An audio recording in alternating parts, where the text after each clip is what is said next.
कल डॉक्टर शमशाद अख्तर निगरान वजीर ख़जाना ने बयान दिया कि जो पाकिस्तान की मईशत है उसकी हालत जो उनका ख्याल था उससे वो बहुत बुरी है, और ये कि ना तो इसमें रिलीफ देना आसान है और कि इसकी वजह पॉलिटिकल और इकोनॉमिक इंस्टेबिलिटी है। यानी कि जो पाकिस्तान की सियासी सूरत हाल है और माशी सूरत हाल है वो दोनों में से एक भी मुस्तहकम नहीं है।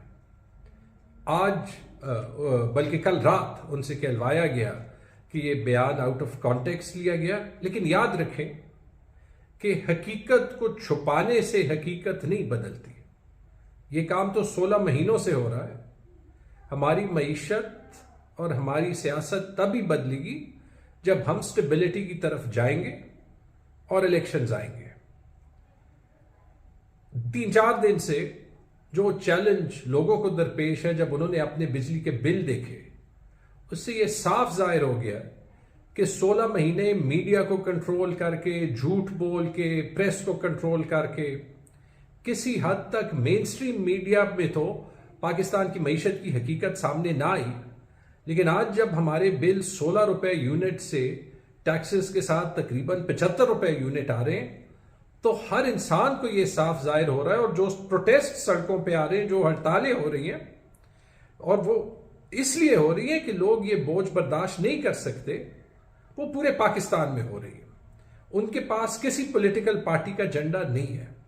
और यही तो इमरान खान साहब कहते थे कि अगर आपने रजीम चेंज के थ्रू हुकूमत चेंज की तो शायद जो मईशत संभल रही है, बड़ी मुश्किल से संभल रही है, बड़ी मुश्किल हालात में संभल रही है, कोविड जैसी जो 100 साल में एक बार वबा आती है उसके बावजूद, तो शायद ये आगे संभल नहीं सकेगी। अभी भी वक्त है कि इलेक्शन करें, क्योंकि जो मसले और जो बारूदी सुरंगे PMLN के इकोनॉमिक गुरुज ने बनाई हैं वो शायद पाकिस्तान की तारीख में नहीं बने। बिजली का मसला ले लें।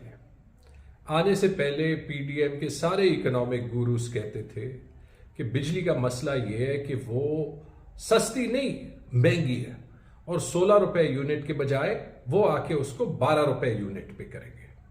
जब आप लोगों को झूठ बोल के उनकी एक्सपेक्टेशंस बढ़ाते हैं, तो फिर जब वो पूरी नहीं होती तो आप जो है वो ज्यादा केओस कॉज करते हैं। ये उन्होंने क्यों किया और आज इसका कौन जवाब देगा? दूसरी बात, आप सारे बोर्ड्स देख लें जो डिस्ट्रीब्यूशन कंपनीज के, जिन पे 3 साल से बड़ा काम हुआ था, और अभी एक एक बोर्ड को देख लें जिसको सियासी अपॉइंटीज से भरा गया, और जो वो काम कर रहे थे वो बिल्कुल तबाह हो गया। आप खैबर पख्तूनख्वा की मिसाल ले लें, वहां का ज्यादा पता है। पेस्को का एक ऐसे बोर्ड था जिसमें कोई शख्स भी सियासी नहीं था। ना सिर्फ हर बंदा या मौलाना फजल रहमान का या अमीर मकाम का या पीपल्स पार्टी का या ANP का, इनके रिश्तेदार जो है वो नहीं निकले। जो CEO था वो भी मौलाना फजल रहमान का खास आदमी था, और वो सारे वैसे रबर स्टैम्प थे कि वो आखिर में पेस्को चलाना और उसका ठेका दे दिया गया अमीर मकाम साहब को। ये क्यों किया गया? क्योंकि इसमें तो बिजली चोरी रुक नहीं सकती थी।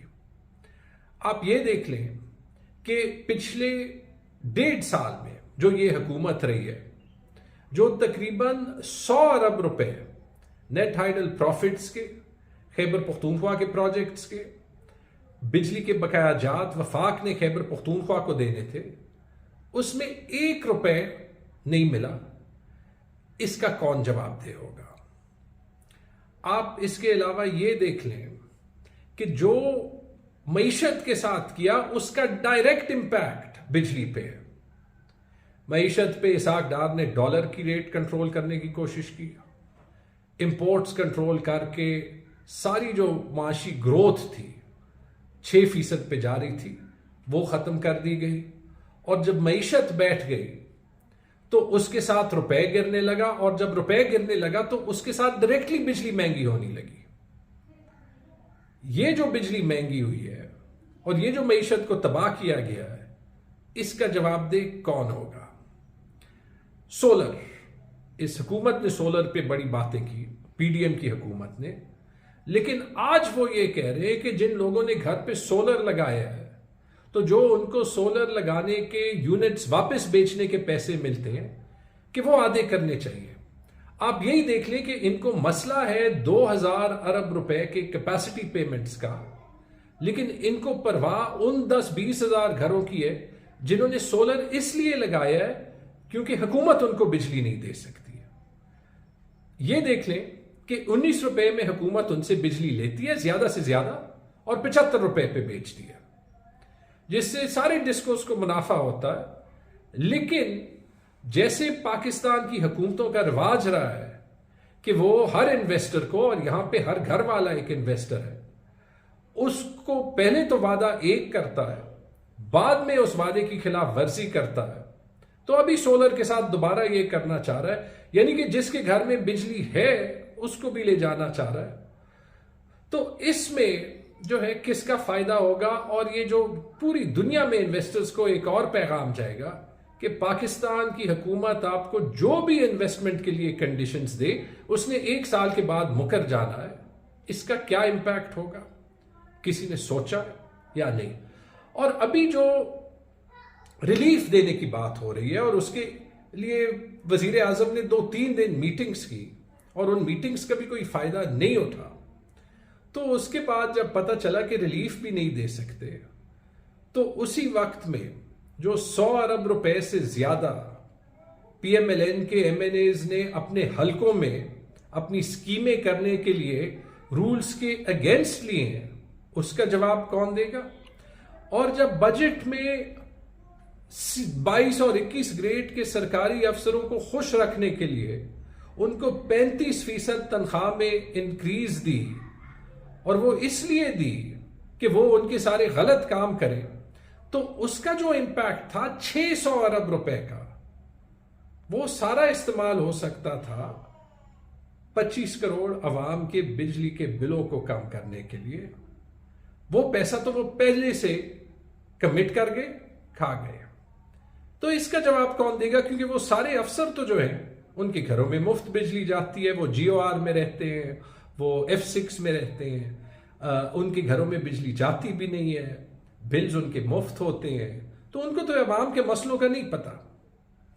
लेकिन जब हुकूमत पाकिस्तान पहले से अपने सारे वसाइल उन लोगों पे इस्तेमाल कर देगी जो पहले से साहिब हैसियत है, तो फिर गरीब अवाम का कौन सोचेगा?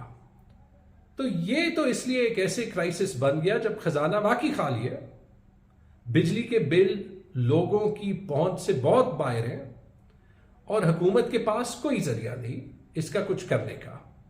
जरिया एक ही है, आप इलेक्शन कराएं, और इलेक्शन इसलिए कराएं ताकि एक मुंतखब हुकूमत आए और उसके पास 5 साल हो। ये तो वैसे भी आइन का तकाजा है, 90 दिन में इलेक्शन ना हुए तो ये आइन की खिलाफ वर्जी होगी।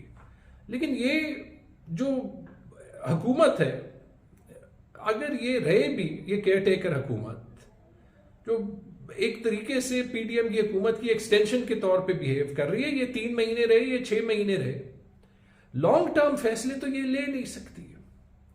तो 6 महीने जाया करने की जरूरत क्या है?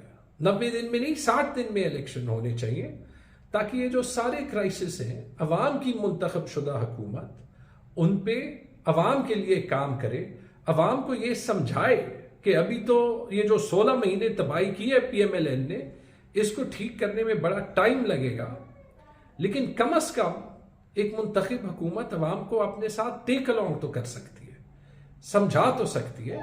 अभी भी टाइम है, इलेक्शंस कराएं ताकि ये बिजली, गैस, पेट्रोल, डीजल, चीनी, आटे की महंगाई के इश्यूज पाकिस्तान के 25 करोड़ अवाम के लिए रिजॉल्व हो। बहुत बहुत शुक्रिया।